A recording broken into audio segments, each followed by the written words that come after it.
नमस्कार, स्वागत है आपका इंडिया न्यूज हरियाणा में। मैं हूं आपके साथ संगीता द्वारशी। बुलेटिन की शुरुआत करते हैं बड़ी खबर के साथ। इलाहाबाद उपचुनाव से जुड़ी बड़ी जानकारी आप तक पहुंचा रहे हैं, जहां पर मतगणना लगातार जारी है उपचुनाव को लेकर के।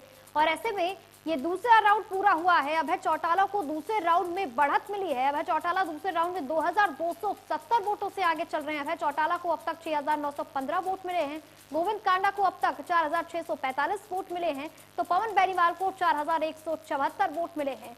तो ताजा जानकारी, सटीक नतीजे, सही रुझान आप तक पहुंचाएंगे सीधे इंडिया न्यूज हरियाणा पर। लगातार बनी रहिए। इलाहाबाद उपचुनाव के लिए मतगणना जारी है और इस दौरान क्या कुछ रुझान सामने आ रहे हैं, मतगणना का क्या कुछ किस तरफ इशारा है, वो आप तक पहुंचा रहे हैं। दूसरा राउंड पूरा हो गया है। अगर दूसरे राउंड की बात की जाए तो उसमें अभय चौटाला को दूसरे राउंड में भी बढ़त मिली है और इस बार ये जो वोटों का दर है ये थोड़ा बढ़ गया है। 2270 वोटों से आगे चल रहे हैं।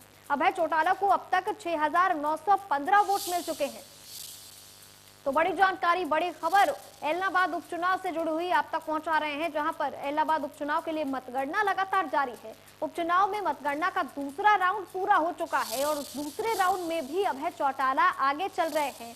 और पहले राउंड में 4400 से ज्यादा वोटों से आगे चल रहे थे और इस बार अगर बात की जाए तो 2000 से ज्यादा वोटों से अब वो आगे चल रहे हैं दूसरे राउंड में। गोविंद कांडा को अब तक 4645 वोट ही मिले हैं, तो वहीं पवन बेनीवाल को 4174 वोट मिले हैं। तो अगर बात की जाए अभय चौटाला की तो वो लगातार बढ़त बनाए हुए हैं और ये जो आंकड़ा है वो 6915 हो गया है वोटों का।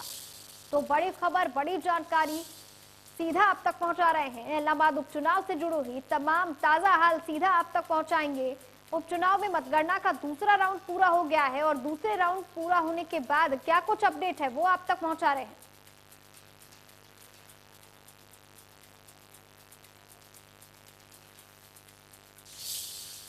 तब आपको सीधा लेकर